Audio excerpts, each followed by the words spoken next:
몇 주 전에 평생의 재산을 환원해서 기부한 기부자들의 삶을 취재한 글을 읽었어요. 그런데 재미있는 것은 한 신문사에서 10년 동안 1억 이상 기부한 사람이 25명인데 거기에 68%인 17명이 60대에서부터 80대까지 할머니라는 거예요. 그래서 왜 이런 일이 생겼을까? 이 서울대학교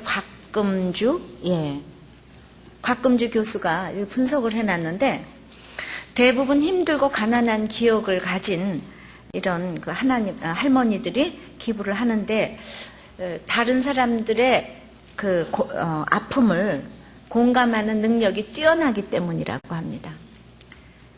그래서 제가 항상 이렇게 보면 뭘 좋은 일을 하고 이런 분들 성경적인 원리하고 이렇게 딱 맞는 거예요. 여러분들은 아픔의 기억을 가지고 있다는 것 자체가 우리가 얼마나 남을 도울 수 있는 능력인지 몰라요. 남자들은 대부분 기업의 대표로서 기부를 하는데 그래서 이 할머니들은 자신들이 이렇게 판단을 해서 굉장히 힘들다고 생각하는 사람들에게 자발적으로 기부를 하는 성향을 보인다고 합니다. 자, 이런 분들의 기부로 인해서 갑자기 도움을 받는 사람들은 얼마나 기쁘겠습니까? 그래서 아무리 많은 기부를 해도 사실 우리들에게 오는 거는 장학금 무슨 이 정도일 텐데 여러분들은 올해 어떤 정말 베풀어 주신 어떤 복을 가지고 그렇게 감사했습니까? 어떤 것이 가장 큰 복이었습니까?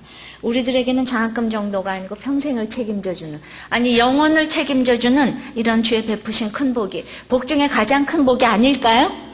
예, 정말 복 중에 가장 큰 복은 주의 베푸신 큰 복이라고 생각합니다. 그래서 오늘 본문을 통해서 이제 주의 베푸신 큰 복은 어떤 복인지 또 살펴보기를 원합니다.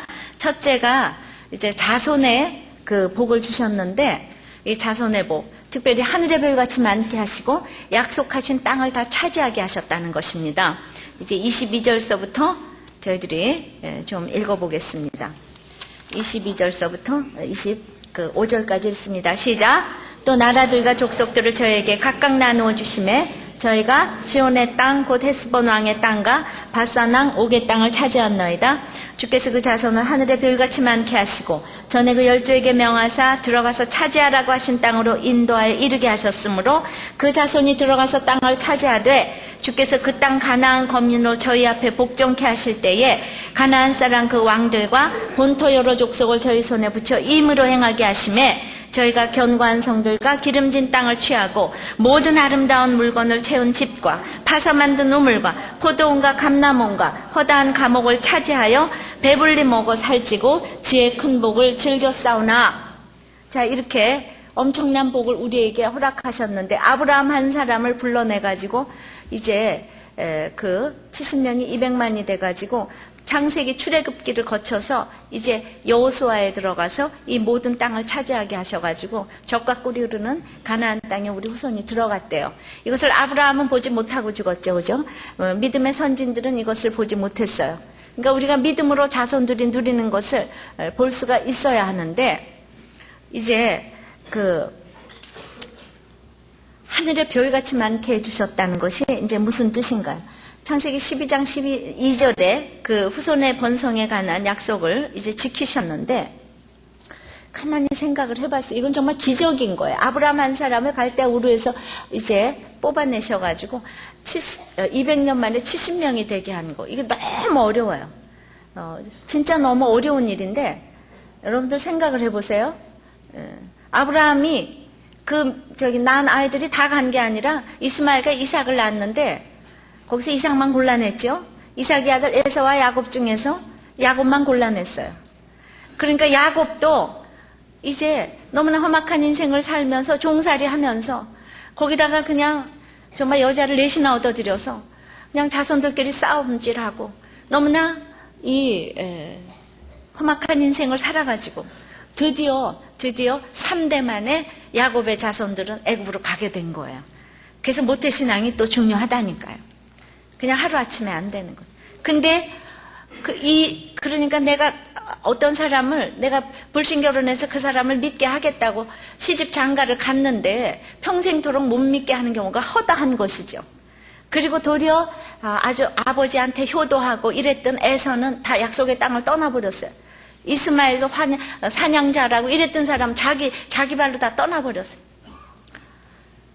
그러니까 내가 믿게 한다는 게 얼마나 힘든 것인지 몰라요. 그래서 겨우겨우 골라낸 사람이 70명. 근데 거기에서 이제 애굽으로 또 하나님께서 400년 노예 생활을 하게 하셨어요. 그리고 이제 40년 광야 생활을 거쳐서 이제 그때 60만 3,550명이 나와가지고 아이까지 합쳐서 200만이 됐잖아요. 그러니까 400년 동안에는 그게 빨라졌어요. 이제 주님께 돌아오는 숫자가 빨라졌어요.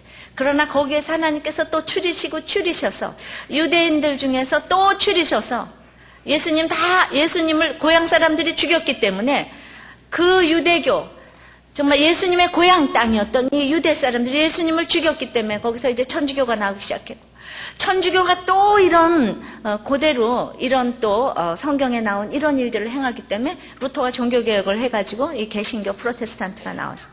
전 세계를 돌면서 오늘날 아브라함이 이렇게 전 세계에 믿는 후손이 가지치기를 해서 여기까지 오게 된 줄을 믿습니다. 이게 기적 아니겠습니까?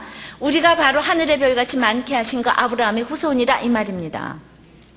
이건 정말 기적 중에 기적이에요.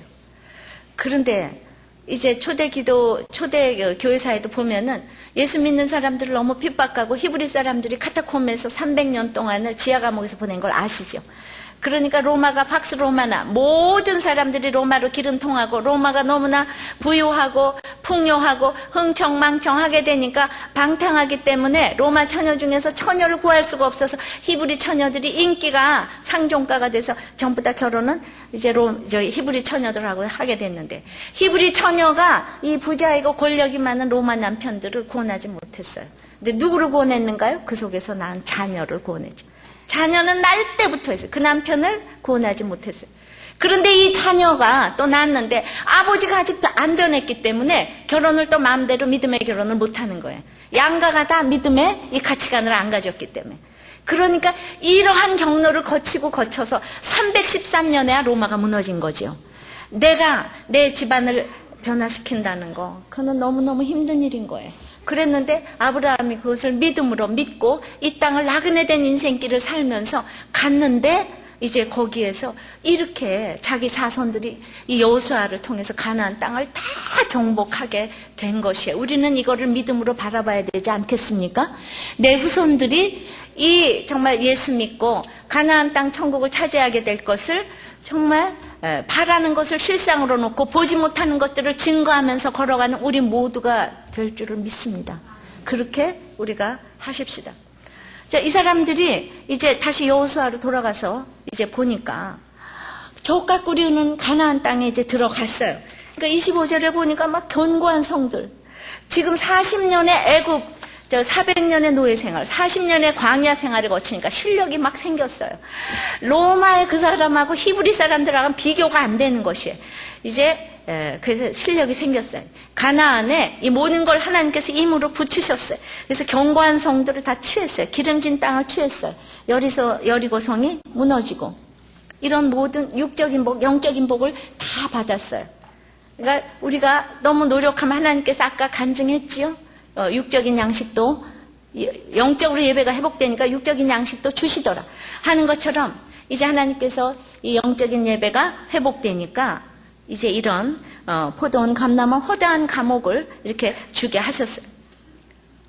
그리고 영적으로도 정말 무너질 것 같지 않던 견고한 사람들이 이제 정말 한마디 전도만 해도 탁탁 무너지는 거예요. 또한 기름진 땅, 여기도 너무 기름져서 절대로 믿을 것 같지 않던 사람들이 그 있던 사단의 세력들이 다 무너진 것이에요. 그래가지고 아이에서 수치가 물러가게 되고 이제 참으로 또 기부원에서 속임수가 물러가게 되고 모든 것들을 이제 다 각종 아름다운 물건을 채운 집, 이런 모든 것들을 누리게 됐기 때문에 정말 우리 후손들이 이런 육과 영의 복을 누리게 될 줄을 믿습니다. 저도 또 얘기했지만은 우리 조상들도 제가 이제 4대고 우리 애가 5대고 이제 손자까지 6대까지 나오게 됐지만 모두 믿는 건 아니잖아요. 우리 자손들도 6대라고 부르짖지만은 믿지도 않을 뿐더러 저를 또 무시하는 사람도 많아요. 그러나 다른 거 다 간두고 저 한 사람을 통해서 이루어진 하늘의 별 같은 인생, 여러분들 인정하시지요? 네, 나 한 사람.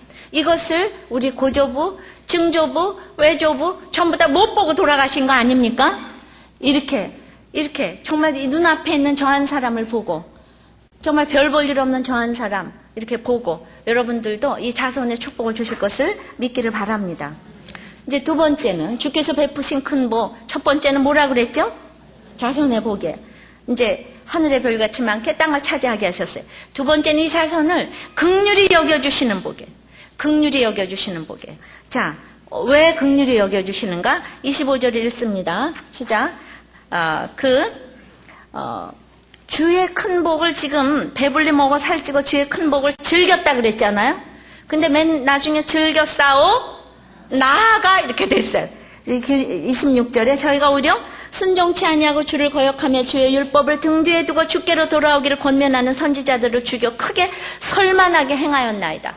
하나님께서 이렇게 기가 막힌 환경을 주셨는데 그죠? 금세 얼마 되지 않아서 이렇게 순종치 아니하고 거역하고 율법을 등 뒤에 뒀다는 것은 내가 그렇게 필요한 옷이었지만 도망갈 땐 다 버리고 도망갔다는 것이에요.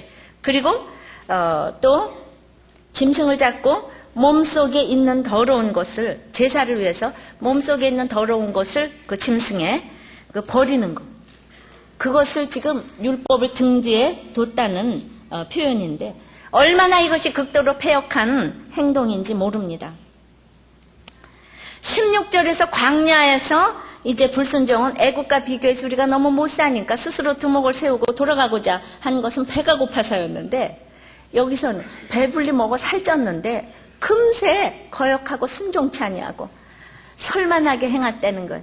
이게 지금 뭡니까? 더러울 선 교만할 만이에요.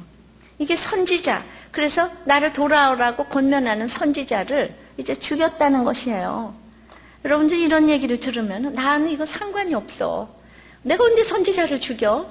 그렇게 생각하면 성경 읽으면서 나한테 어떻게 적용을 하겠습니까? 오늘 나한테 주신 음성이 도대체 무엇이겠습니까? 오늘 불신결혼을 막고 이혼을 막고 이렇게 권면하는 선지자들을 죽이는 것은 그건 바로 내 안에서 그런 말을 듣기 싫어하는 거, 그 말을 다 죽이는 거죠. 그죠? 이게 바로 선지자들을 죽이는 거예요. 이혼 막고 불신결혼 막고 이거 죽이는 거예요. 이게 남이라고 생각하시면 안 되는 거예요.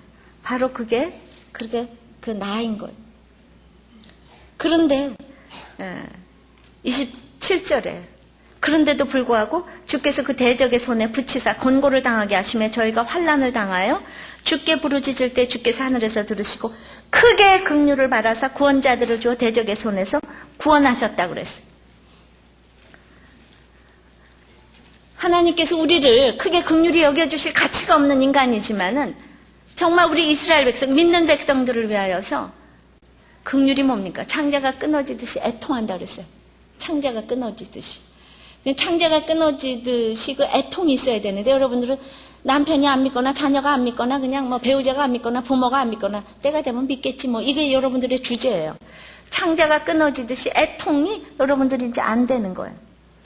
여러분들 이스라엘 백성만 그러는 게 아니잖아요. 우리도 그래요. 환경이라는 거는요 금세 설만해지는 거예요. 우리가 어렸을 적에 재래식 화장실을 쓰다가 수세식 되니까 천국이 따로 없구나. 그리고 수세식 화장실 있는 집 너무 부러워했어요. 스팀 있는 집 부러워했어요. 어느 날 수세식 화장실을 이제 쓰게 됐어요. 잠시였죠. 그러다가 그냥 화장실이 또 안방에 있어. 이거는 막 그냥 천국이 따로 없어. 옛날에 뭐 임금님이 그렇게 살았겠어요? 옛날에 이시 조선의 궁중에는요 화장실도 없고요. 그 다음에 밑에 무슨 뭐 구들장도, 서민들은 구들장 놓고 뜨겁게 살았어도 거기는 무슨 저 화로 같은 거 나서 다 차고 더럽고 그렇게 살았대요. 예, 그게 임금님의 삶이었다는 거예요. 뭐 여러 가지 화재 때문에 그랬을까요? 글쎄. 그랬는데 우리 북한을 있잖아요. 여러분들 생각해 보세요. 몇백 년 이시조선이 끝났어요. 그리고 금세 일제 36년 거기에서 또 종노릇했어요. 그전에는 전제 국가에서 살았어요. 그러고 나서 곧장 공산주의로 들어갔어요. 북한은 우리 남한의 삶을 상상을 못하는 거예요. 그 정말 너무 눈물 나는 일 아니에요? 상상을 못 하는데, 근데 누가 더 행복 지수가 높을 것 같아요? 예? 당연히 북한이 높습니다. 너무 감사합니다. 우리 재래식 화장실만 봐도 감사한 것처럼 우리는 설만하게 행하지. 우리야말로 더러울 선 교만할 만. 그러나 인생이 다 별 인생이 없어서 북한도 이 남한처럼 이렇게 살게 되면 금세 또 설만하게 행할 거예요. 이 환경을 누리게 되면, 그러니까 환경에는 그냥 영원한 것이 없다는 걸 아셔야 되는데, 오늘 기뻐해야 되는데, 이 광야에서 기뻐하는 것이 이 가나안 땅에서 기뻐하는 것보다 훨씬 크게 사실은 기뻐하는 거라니까. 그때 하나님께 올인하는 이제 훈련을 이게 하게 된 거예요. 그런데도 불구하고 하나님께서는 구원할 자를 보내주시고, 이제 여기서부터 사사기가 이제 들어가는 거죠. 사사를 여러 번 보내줘서 제가 어저께 읽은 삼성까지 13번 사사가 지금 이렇게 바뀌고 있어요. 수많은 대적의 손에서 구원하셨는데도 9장 28절에 보면 저희가 평강을 얻은 후에 다시 주 앞에서 악을 행함으로 주께서 그 대적의 손에 버려두사 대적에게 제어를 받게 하시다가 저희가 돌이켜서 주께 부르짖음에 주께서 하늘에서 들으시고 여러 번 긍휼을 바라사 건져내시고, 자, 크게 긍휼을 베푸셨다가 이제 또 여러 번 긍휼을 베푸셨대요. 우리는 그냥 어쩔 수 없는 범죄를 하고, 그래가지고 제 가운데, 대적 가운데 버려두시니까 또 곤고해서 부르짖으면 구원하시면, 또 다시 범죄하고 버려두시면 또 부르짖고 또 건져내시고, 이런 사이클이 벌써 사사기에서 몇 번인지 몰라. 이거를 생각하면서 이것이 남이 아니고 바로 나다. 그래서 계속 이것이 이제 31절까지 계속이 되는 거예요. 그냥 악을 행하면 하나님께서 긍휼을 베푸시고, 악을 행하면 긍휼을 베푸시고, 그래서 그것도 크게 긍휼을 베푸시고, 여러 번 긍휼을 베푸시고, 여러 해 용서를 하시고, 하나님이 긍휼을 베푸시고. 하나님이 있잖아요. 우리를 그렇게 사랑하시는데 우리가 이렇게 배반을 한다니까. 저는 모든 사람들에게 이 배반을 당해보는 게 하나님 마음을 이해하는데 얼마나 도움이 되는지 몰라요. 우리가 한 사람 앞에 배반을 당해도 견딜 수가 없잖아요. 정말 이 땅에 가장 참 정말 사람으로서 안 해야 되는 거 정말 배반인데, 이 배반을 부부간에 당해보고 사람들 가운데 당해보고 뭐 남녀 사이에 많이 당해보고, 진짜 배반 당해본 것은 여러분들 하나님을 이해하기 위한 너무 좋은 것이니까 여러분들 너무 슬퍼하지 마세요. 그렇게 배반하는 우리를 하나님께서 이렇게 여러 번 긍휼로서 우리를 정말 사랑하신다니까. 긍휼로 여기셔서 사람을 보내주시고, 그냥 모든 하나님께서 주신 것이에요. 양식을 주시고 율법을 주시고, 그냥 애굽의 홍해바다를 홍해 사건을 주시고 베푸시고 치시고, 이거 다 주신 거예요. 우리에게 주신 모든 대적도 하나님께서 이렇게 주신 것이에요. 자, 그런데도 불구하고 이제 우리는 그 29절에도 보면은 이렇게 긍휼을 베푸시는 이유는 29절입니다. 시작. 다시 주의 율법을 복종하게 하시려고 경계하셨으나 저희가 교만히 행하여 사람이 준행하면 그 가운데서 삶을 얻는 주의 계명을 듣지 아니하며 주의 규례를 범하여 고집하는 어깨를 내어밀며 목을 굳게 하여 듣지 아니하였나이다. 그러니까 주의 율법을 복종하게 하시는 것이 주님의 목적이에요. 그러니까 여러분들이 부도나고 무슨 실현당하고 여러 가지 어려운 환경 가운데서 하나님이 나를 때리셨구나 이러면서 해야 되는 건 뭔가 하면 그 다음서부터 이제 예배 보고 큐티하고 그러는 거죠, 그죠? 아, 새벽 기도 가야 되겠다부터. 그러니까 그러기 전에 미리 좀 하시면 어떨까요? 부도나기 전에 미리 고난을 미리 자처하는 거예요, 그죠?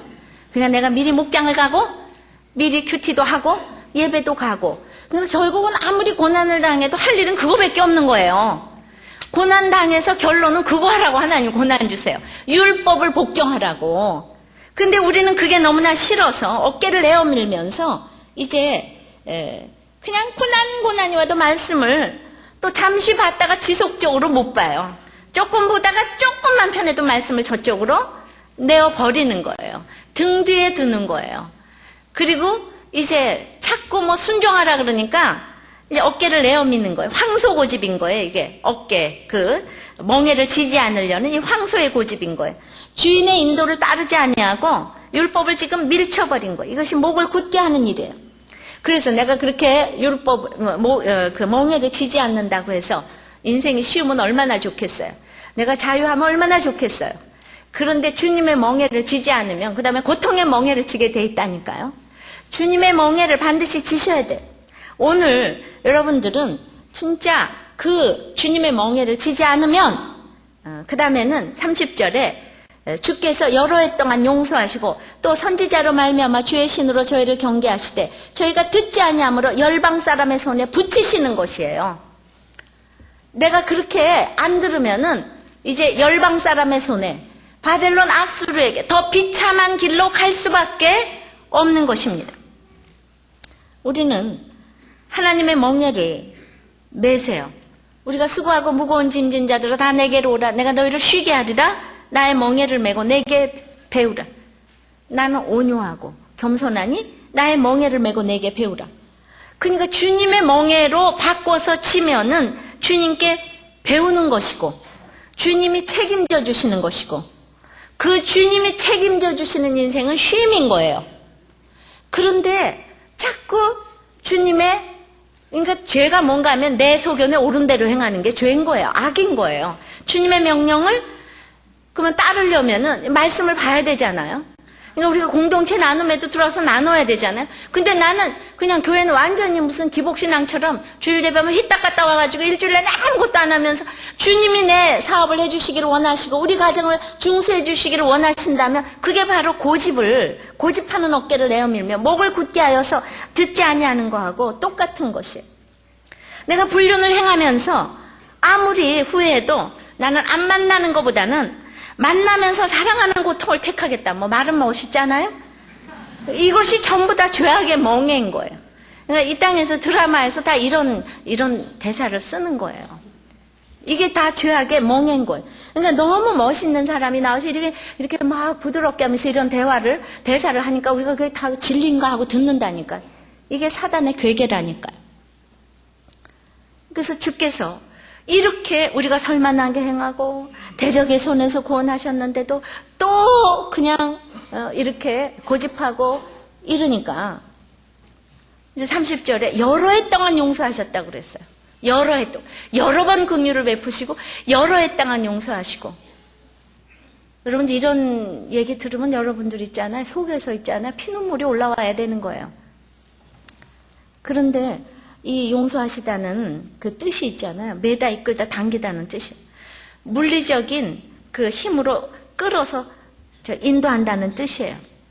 이 단어가 용서하다의 의미로 쓰인 적은 거의 없는데 여기 용서하다의 의미로 쓰였어요. 그러니까 용서라는 것은 그냥 나는 용서해 그리고 잊어버리는 것이 아니라 적극적으로 옳은 대로 돌아오게 하는 뜻이 있는 거예요. 용서라는 건 그러니까 사랑을 가지고 하는 것이 용서인 거예요. 난 잊어버렸어. 난 생각지도 않아가 아니라 그 사람을 정말 주께로 돌아오게, 옳은 대로 돌아오게 하는 이게 용서인 거예요. 그래서 주께로 돌아오기 위해서 여러 해 동안 강제로 끌고 가면서 선지자로 주의 신으로 경계를 하시면서 끝없이 지금 돌아오기를 원하지만 우리가 듣지 아니한다는 거예요. 그래서 이렇게 악한 우리를 경계하셨는데 말을 안 들으니까 열방 사람의 손에 붙이는 건 너무나 당연하지 않습니까? 그리고 오늘 성경을 보면서 내가 고난당하는 것은 결국은 있어야 될 일이구나. 9장도 1장부터 1절서부터 쭉 읽어보니까 지금 내가 이 모든 자녀 문제, 부도 문제, 부부 문제 모든 것이 있어야 될 일이구나. 내가 옛날서부터 하나도 하나님의 명령을 듣지 아니했구나. 이것을 지금 알아야 되는 거예요. 열방 사람의 손에 붙이신 것이 주께서 주신 것이에요. 이것이 나타난 동사라고 그랬어요. 주께서 주셨다고 그랬어요.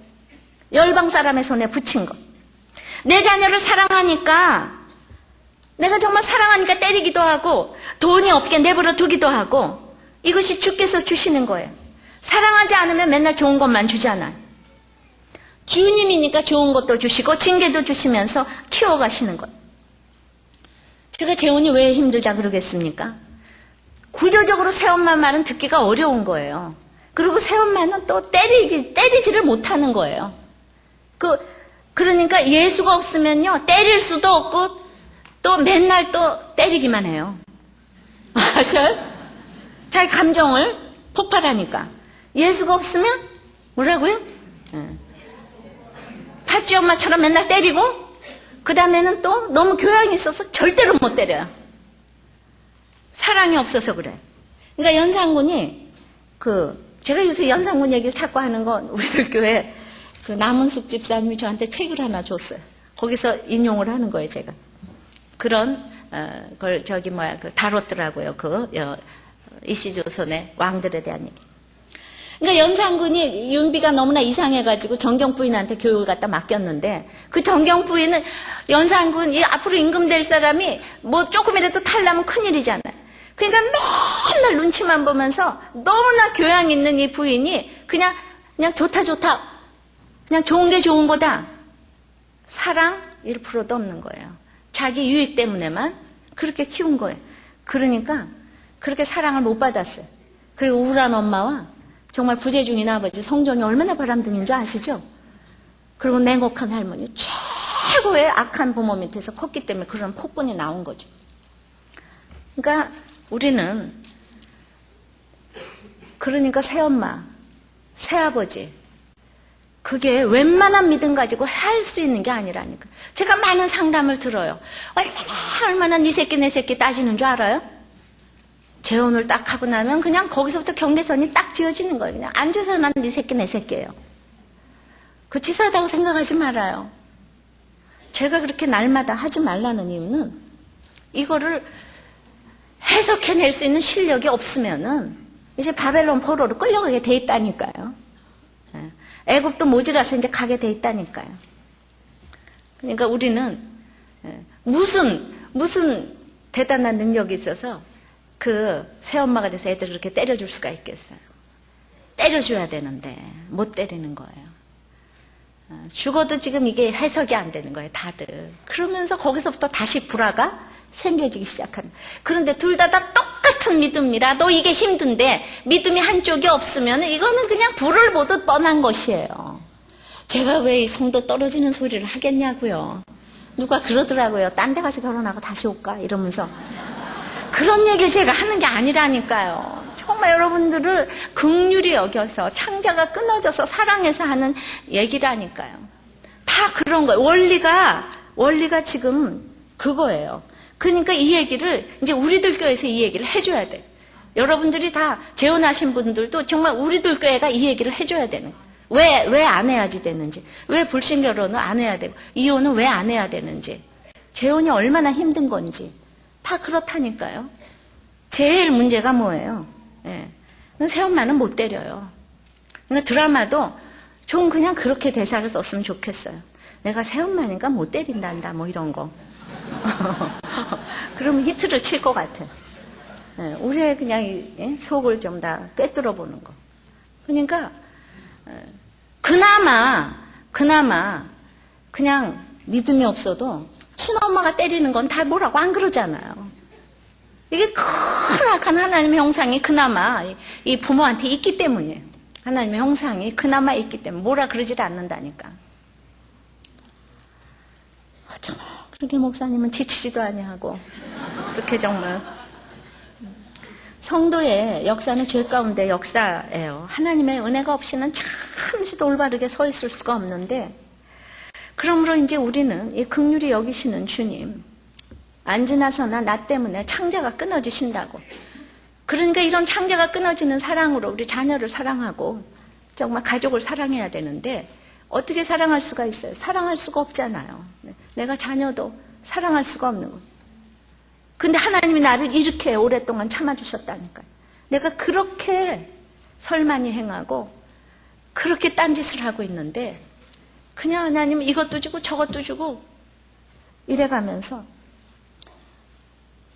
그런데 아주 멸하지 아니할 정도로, 우리를 그래도 버리지 아니할 정도로 고난을 주시는 것이 지옥에 가서 영벌을 받는 것에 비하면 얼마나 은혜로운 건지 모르는 거예요. 한마디로 말해서 내가 정말 결혼도 못해, 돈도 없어, 집도 없어, 병까지 걸렸어. 근데 예수 믿었어. 그럼 어떤 대통령보다도 최고라 이거. 이게 최고예요. 아셨어요? 날마다. 그러니까 이 땅에 그 행복에다 모든 목적을 두고 걸어가기 때문에 여러분들이 그냥 우리 인간은 이렇게 악한 사람들이 하나님께서 아무리 베풀어 주셔도 은혜를 몰라요.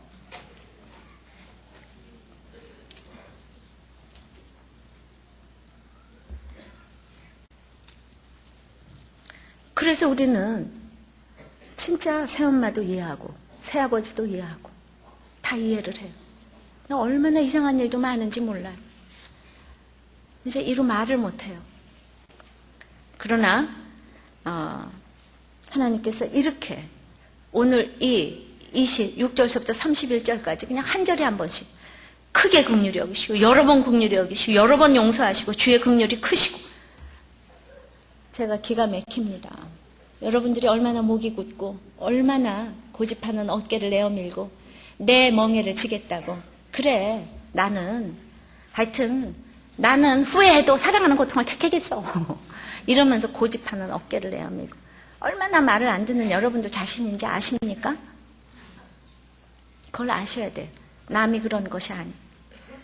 그런데도 세 번째 우리를 주님은 진실이 대해주시는 이 복을 주셨어요.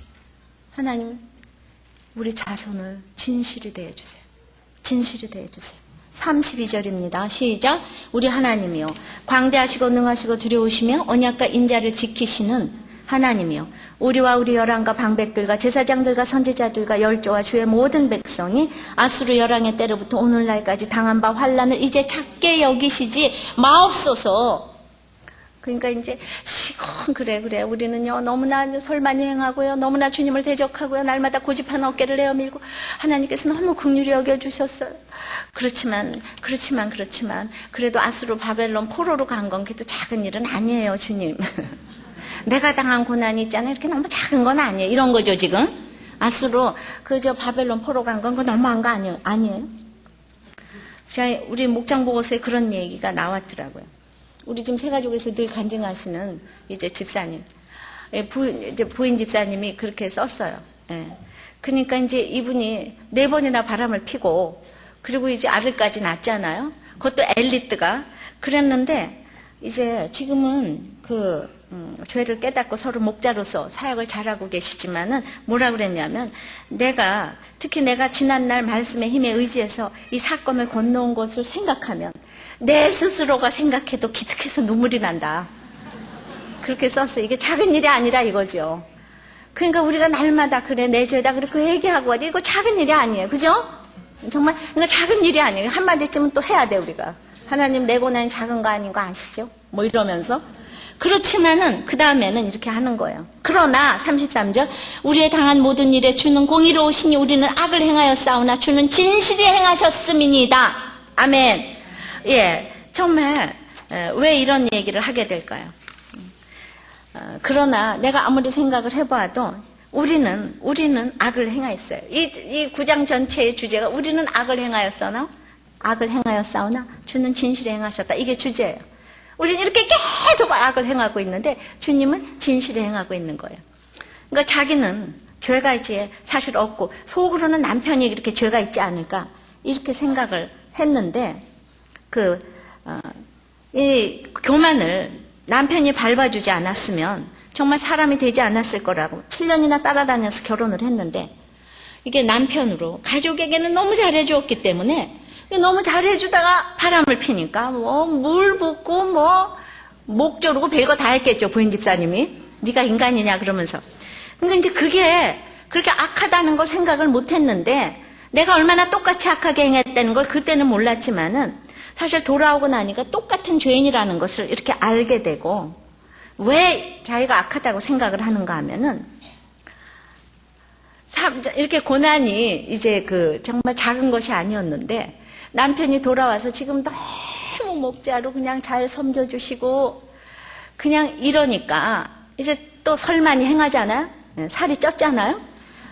그러니까 너는 시컨 좋은 할 거 다 해보고 재미 보고 왔으니까 앞으로는 그냥 완전히 나와 아이들에게 종처럼 헌신해야 된다는 이런 이기적인 생각이 딱 있었다는 얘기를 하는 거예요. 당연히 잘못했으니까 그러니까 주님은 그때로부터 지금까지 다 진실하게 행하셨다 이거예요. 우리에게. 이 집사님에게도 다 진실하게 행하신 사건이. 앞으로까지 내다보고 진실히 행하시는 거예요. 내가 그 고난을 통해서도 그냥 나중에도 안 깨달아질 것을 아시고 나중에도 교만할 거를 아시고 지금 미리 다 훈련하시느라고 여러분들이 지금 그 고난 가운데 있다는 걸 아시기 바랍니다. 여러분들에겐 아직도 돈을 주면 안 되는 거예요. 돈 주면 악을 행할 거를 주님께서 하늘에서 아시고 안 주시는 거예요. 알아요? 절대로 하나님은 우리보다 능치 못한 일이 없으시고 시력이 너무 2.0이 아니라 시력이 굉장히 천만대가 돼서 모르시는 게 없거든. 진실이 주님께서 나를 대하고 계신다는 걸 믿으세요? 자, 그 매경 이코노미에 이런 글이 칼럼이 하나 쓰였어요. 이번 대통령 선거 공약을 보면 꼭 수준이 초등학교 반장 선거보다 못한 것 같은데 농어민에게도 중소기업인에게도 노인에게도 맞벌이 부부에게도 다 장밋빛 약속을 남발을 하는데 그냥 어떤 계속 약속이 나오는가 하면 무슨 청년 백수에게 취업장려금을 주고 해외 연수도 보내주고 그냥 결혼을 하면 1억을 주고 그냥 아기를 낳으면 3천만 원을 주고 입시는 한 과목만 보고 수능은 폐지하고 이런 약속이 그냥 남발이 돼서 계속 나오는 거예요. 그러니까 양식이 있는 후보자라면은 이 공짜 약속 대신 국민에게 고통 분담을 호소해야 되고 표가 떨어질 줄 알지만은 농민과 중소기업은 더 이상 보호와 지원 대상이 아니라고 지금 우리나라가 정말 얼마나 힘든 가운데 있으니까 단호히 말할 수 있어야 되고 교육과 의료 개혁에 칼을 들이대겠다고 약속을 해야 하고 지역 균형 개발이 중요하지만은 경제 성장부터 서둘러야 한다고 목소리를 지금 높여야지 되는데 이제 이러려면은 이제 표가 떨어지는 소리가 뚝뚝 들리겠죠, 그죠? 제가 성도가 떨어지는 소리가 뚝뚝 들리는데 날마다 이혼하지 말라. 제가 얼마나 뚝뚝 떨어지는 소리를 들으면서 하는 거를 아셔야 돼요. 아십니까? 예, 이게 누가 그러겠어요, 진짜. 너무 싫어한다니까요, 저를. 진짜 기분 나빠하는 사람들이 있어요. 그래도 어떡해요? 예. 그런데 노벨 경제학상을 받은 이 프리드만 이 교수가 공짜 점심은 없다라는 명언 중에 명언을 했는데 어떤 사람이나 사회가 공짜로는 아무것도 취할 수 없다는 얘기. 그러니까 설사 공짜인 것처럼 보여도 감춰진 비용이 반드시 발생한다고. 한마디로 공짜는 없단 거예요. 여러분들 공짜 좋아하면은 되로 주고 말로 받는 거예요. 이 세상에 공짜는 없어요. 아셔요? 그거는요 성경을 읽으면 그런 지혜부터 생기셔야 돼요. 그러니까 사라의 매장지를 만약에 거기다가 공짜로 주었지만은 만약에 아브라함이 안 사뒀으면 400년 후에 거기 등기된 땅이 없는데 자녀들이 돌아갔겠습니까? 공짜는 없는 거예요. 이 세상에 공짜는 없어요. 다 공짜는 없다. 시작. 제발 공짜 좋아하지 말아요. 그래서 머리 좀 까지지 말아요. 제발 공짜는 없어요.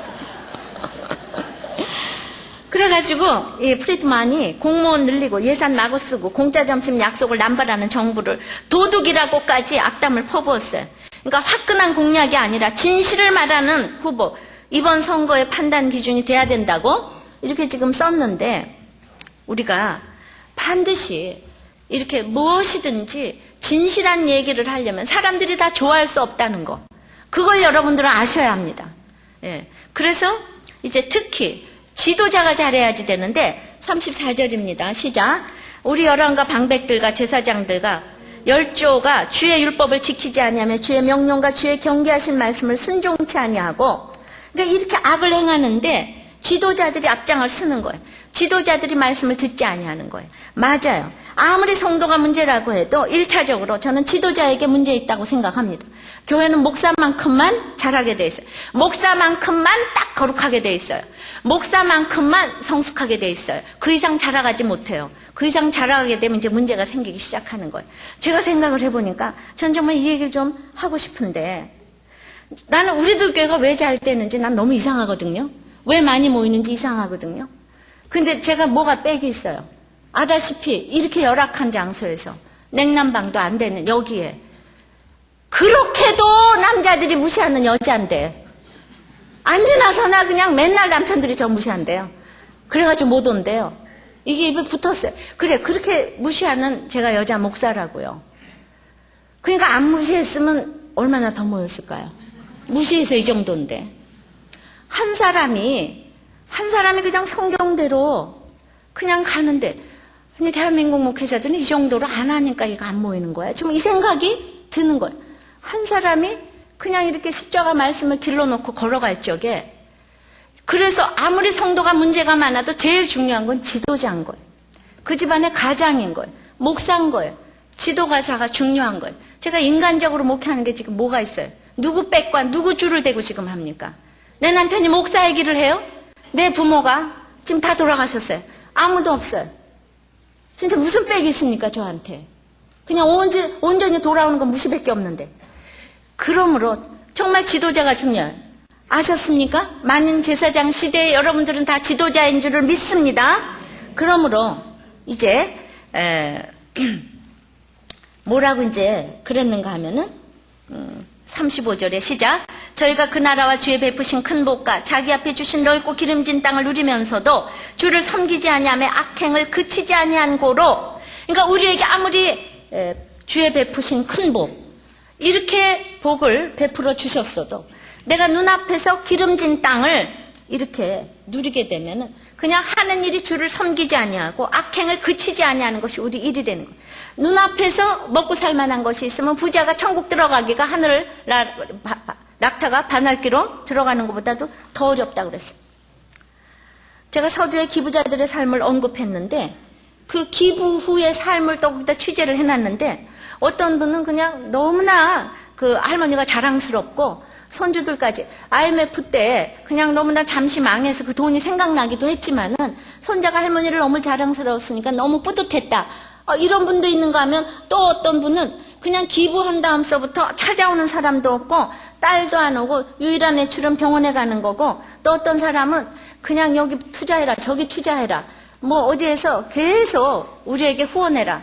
그래서 먹고 죽을래도 돈도 없다 욕설을 하고, 그 다음에 모두가 와서 모든 그동안 알았던 모든 지인들이 다 떠나가 버리고 경계를 하니까 의심을 하게 되니까 다 떠나가 버렸다는 거예요.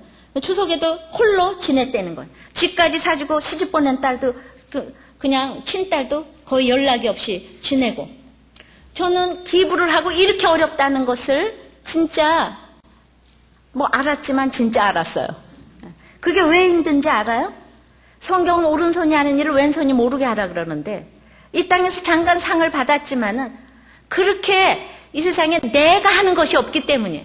근데 내가 했다고 생각할 때 그렇게 하나님께서 정말 이런 일이 일어난다는 걸 보여주시는 것이, 우리가 교회를 통해서 서로 이렇게 모두 하는 것은 얼마나 서로가 보호되는 길인지를 아셔야 되는 거예요. 우리가 이름 내고 하는 것이 많아도 그 큰 신문사가 10년 동안에 25명밖에 1억 한 사람이 없다 그러는데, 우리 교회 교인들이, 특히 프로테스탄트 교인들이 이름을 안 내고 하는 헌금이 얼마나 많은지 비교가 안 되는 것입니다. 아셨습니까? 우린 신앙 고백으로 하는 거예요. 주께서 내게 베풀어 주신 것이 너무나 많아서 하는 것이지, 내 이름을 내고 하는 것은, 내 칭찬을 받는 건 그건 이미 헬리나 오웬처럼 하나님께서 나를 버리셨구나 이런 생각까지 하는, 그러니까 이런 것, 요새는요 부모의 수입에 따라서 자녀들이 방문 횟수가 결정된답니다. 근데 OECD 국가 중에서 최하위래요, 한국이. 1000만이나 되는 이 크리스찬이 있는데, 근데 그걸 보고 윤리와 도덕적으로 그런 못된 것들이 있나 그래? 아버지 엄마가 키워줬는데 그래 돈이 없어서 안 간다. 그렇게 하시면 안 돼. 그렇게 키워놓은 건 바로 여러분들 아닙니까? 문제가 어디 있어요? 문제 부모밖에 없는 거예요. 그렇게 어떻게 자식들한테 손가락질 할 수가 있어요? 그래서 어렸을 때부터 주의 베푸신 큰 복을 나눠 주셔야 되는 거예요. 그러니까 주의 베푸신 큰 복이 뭐예요? 오늘 그 맨 마지막에 38절에, 그러니까 우리의 37절에 우리의 죄로 인하여 주께서 우리 위에 세우신 이방 열왕이 이 땅에 많은 소산을 얻고 저희가 우리의 몸과 육축을 임의로 가나라오니 우리의 곤란이 심하오며. 그러니까 내가 이 세상에 그렇게 종노릇하면서 회사에 충성 봉사하고 더군다나 기부까지 했는데도 곤란이 심해요. 그냥 우리의 몸과 육축을 임의로 관할해요. 바벨론 포로 이런 모든 것을 내가 정복해야 되는데 우리가 갑자기 거기가 우리의 몸을 임의로 주관해. 내가 어느 날 미움, 시기, 질투 다 정복한 줄 알았는데 거기에서 내가 종노릇하고 있어요. 미워서 지금 부들부들 떨고 있어요. 모두가 거기에 다시 종노릇하는 거예요. 그러니까 이제 38절에 우리가 이 모든 일을 인하여 이제 견고한 언약을 세워 기록하고 우리의 방백들과 레위 사람들과 제사장들이 다 인을 치나이다. 하나님의 아브라함과 맺어주신 이 약속을 이제 우리가 스스로 가서 하나님과의 관계를 바로 맺지 아니하면 인간으로서는 이거를 할 자가 없는 거예요. 인간으로서는 이것이 무엇인지 조차도 모르는 거예요. 도덕과 윤리로 이렇게 이것을 설명을 할 수도 없고 해석도 안 돼. 하나님과 나와 관계가 올바르게 도장 꽝꽝 찍고 이제 언약을 지켜서 우리가 예배가 회복되고 그러므로 이제 다음 주간부터 시작되는 이거 1:1 양육 이런 목장에 참가하시기로 시작하시는 것이 주의 베푸신 큰 복을 받는 비결인 줄을 믿습니다. 그러므로 이제 참으로 정말 주의 베푸신 큰 복은 이게 오늘 정말 읽어드려야지 되는데 이게 너무 길어서 제가 다 읽지를 못하겠어요. 어쨌든 이렇게 목장에 참여를 하면서 어떤 분이 그랬어요. 너무나 멀다, 힘들다, 그래서 못 온다 이러니까 간병하다 느끼는 건데 중병 걸린 환자들이 치료받고 잘 살아야 10년, 20년 더 사는 건데도 의사를 얼마나 우러러보는지 모른다. 거기에 비하면 우리는 진짜 영원히 사는 일 아닌가. 영원히 치료받는 것은 육신의 치료보다 더 중요하다. 치료받는다고 생각하고 빨리 오세요. 이렇게 얘기를 했다는 거예요. 우리는 다 주의 베푸신 큰 복은 큰 게 아니고 봐요. 돈이 많아도 적어도 기부를 해도 안 해도 이렇게 다 불행하죠. 우린 같이 그냥 모여서 어떤 의사 선생님이 자기의 그 목장의 식구들은 여선생님입니다. 그냥 간병인, 미용사, 유치원 원장님, 도배, 파출부 하시는 분, 인쇄업 하시는 분, 공무원들 다양한데 그분들과 이 말씀으로 삶을 나누는 것이 얼마나 겸손하게 하는지 제가 그들 한 사람 한 사람을 얼마나 사랑하는지 이루 말을 다 할 수가 없다. 이런 애틋한 마음을 느껴본 적이 없는데 정말 가식 없이 삶을 나누고 순수하게 오픈해서 그런 것이 아닐까. 정말 이 공동체를 사랑한다고. 할렐루야. 전 이게 바로 주의 베푸신 큰 복이라고 생각을 합니다. 말씀을 맺어요. 주의 베푸신 큰 복은 자손의 복이에요. 하늘의 별같이 많게 또한 약속하신 땅을 차지하게 하시는 축복이에요. 긍휼히 여겨주시는 복이에요. 진실이 행해주시는 복이에요. 이 복이 우리 자손들에게 다 임하게 될 줄을 믿습니다. 찬양합니다. 우리는 참으로 내 힘으로 할 수 없는데 하나님께서 나를 이렇게 불러주시는 것은 율법을 지키고 계명을 지켜서 참으로 사명을 감당하라고 불러주시는 사명은 감당하지 아니하고 밤낮 눈앞에서 보이는 행복을 따라서 가려고 하기 때문에 이제 정말 우리는 나를 얼마나 긍휼히 여겨주시는 주님 때문에 우리 땅끝에서 주님을 배워야지. 주님이 나를 포기하지 않으시고 끝까지 기다려주시고 이제 주님을 땅끝에서 배울 것을 기대하면서 찬양하고 기도합니다. 오늘은 특별히 우리 자손의 복을 위해서 기도를 해야 되겠는데 정말 우리 자손들이 하늘의 별같이 많게 또한 모든 땅을 차지할 수 있도록 정말 육의 복과 영의 복을 반드시 주시도록 내가 천국에 간 후에도 아브라함과 이삭과 야곱이 보지 못했지만은 이 자손들이 하늘의 별같이 많아진 것처럼 우리의 자손도 그렇게 많아지게 해달라고 기도해 주시고 정말 우리 자손들이 이 기가 막힌 젖과 꿀이 흐르는 가나안 땅에서 육의 복과 영의 복을 다 받게 해달라고 우선 그래서 그 주의 큰 복을 좀 즐기게 해달라고 그 제목을 놓고 우리가 한번 기도합니다.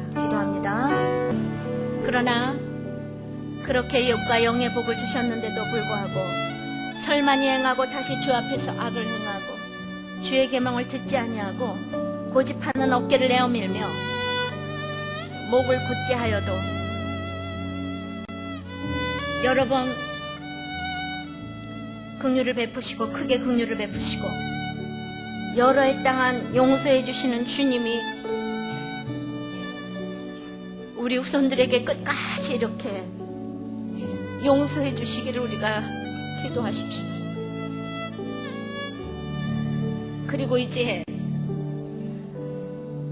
우리를 진실히 대해주시는 주님께서 우리 자손들도 진실히 대해주셔서 우리는 악을 행했으나 주님은 공의롭게 진실히 대해주시는 그 주님을 고백하고 가는 저희들이 될 수 있도록 이제는 참으로 도장을 꽝꽝 치고 하나님의 언약의 관계를 바로 하겠다고 고백하는 저희들이 되기를 원합니다. 이제 정말 예배가 새로워지지 아니하고는 하나님과의 관계가 바로 되지 아니하고는 우리가 도무지 진실이 살 수도 없고 진실이 대할 수도 없는데 우린 구체적으로 예배가 회복되기 위하여서 오늘 모든 목적은 주님의 계명을 율법을 순종케 하기 위해서 복종케 하기 위해서 이 우리를 그 많은 죄악에도 긍휼히 여겨주셨다고 했는데 당장 이제 공예배를 참석하며 목장에 참석하며 큐티를 하며 1:1 양육을 받기로 이것이 너무나 싫어서 고집하는 어깨를 내어밀고 계속 이렇게 목을 굳게 하는 우리가 바로 그런 사람이 아니고 무엇이겠습니까? 내가 하나님을 멀리 떠나서 주일날 잠시 왔다 가는 것 부적처럼 그것은 결코 하나님 앞에 순종하는 모습이 아니고 설만하게 행하는 것입니다. 그러나 우리는 그렇게 하나님께서 정말 사랑해 주시는데도 이렇게 악을 행하고 있는 우리들의 모습을 보면서 하나님께서 나에게 징계를 내려주시는 것에 대해서 너무나 하나님께서 주셨다고 감사하고 지금 내가 돈이 없고 정말 모든 것을 정복해야 되는 그것에 다시 종노릇을 하는 것은 우리의 죄로 인함이라고 회개하고 그런 진실로 하나님 앞에 회개하는 이 시간 되기를 원하고 특별히 그래서 우리의 모든 식구들의 예배 회복을 위해서 이 나라에 진실한 지도자가 뽑히기를 위해서 우리 가정에 진실한 지도자 가장이 세워지기 위해서 기도합니다. 주의 베푸신 큰 복을 생각해 보았습니다. 주님 특별히 우리 자손들에게 하늘의 별같이 많게 해주시고 모든 땅을 차지하게 해주시는 복을 주실 것을 믿습니다. 주님 저에게도 주셨음을 감사합니다. 그러나 아버지 하나님 조금만 옛날을 생각해 보아도 지금 천국 같은 삶을 살고 있는데도 불구하고 배가 불러서 살이 쪘습니다. 설만하게 행하고 내 소견에 옳은 대로 행하는 일들이 생겼습니다. 주님 참으로 나의 당한 고난을 내가 아냐고 외칩니다. 정말 이것이 적은 일이냐고 합니다. 그러나 아버지 주님은 제게 진실하셨습니다. 우리 모두에게 진실에 행하신 것을 고백합니다. 내가 옛날에 물리쳤던 미움과 시기와 또한 돈과 명예와 이 모든 사단의 감정들에게 이제 주님께서 주신 땅에서 주님을 섬기지도 아니하고 악을 행하고 있기 때문에 그치지 않고 있기 때문에 그 모든 감정들에게 다시 종노릇을 하고 있습니다. 부들부들 떨고 있습니다. 우리가 달라진 것이 없이 주여 불쌍히 여겨 주시옵시고 참으로 이렇게 다시 종노릇하는 것이 주님의 긍휼하심임을 깨달았습니다. 우리가 열방에 압제당하는 것이 당연한 일인 거 알았습니다. 문제아는 없고 문제 부모만 있는 것을 알았습니다. 주님 이제 하나님과의 관계가 바로 되지 아니하고는 이 모든 것을 해결할 사람이 이 세상에 없는 것을 알았사오니 이제 주님과의 언약에 내 스스로 와서 도장을 꽝꽝 찍고 모든 예배가 회복되길 원합니다. 나의 모든 식구들이 이제 예배를 참여하고 하나님과의 바른 관계가 회복될 수 있도록 은혜 내려 주시옵시고 구체적으로 이제 모든 목장과 이런 1:1과 아버지 하나님 내가 어떻게 할 수 없기 때문에 보내주신 선지자의 말을 들을 수 있도록 아버지 우리에게 자발적인 마음을 허락하여 주시옵소서. 이 땅에 진실이 행하는 지도자를 허락하여 주시옵소서. 예수님 이름으로 기도합나이다. 아멘.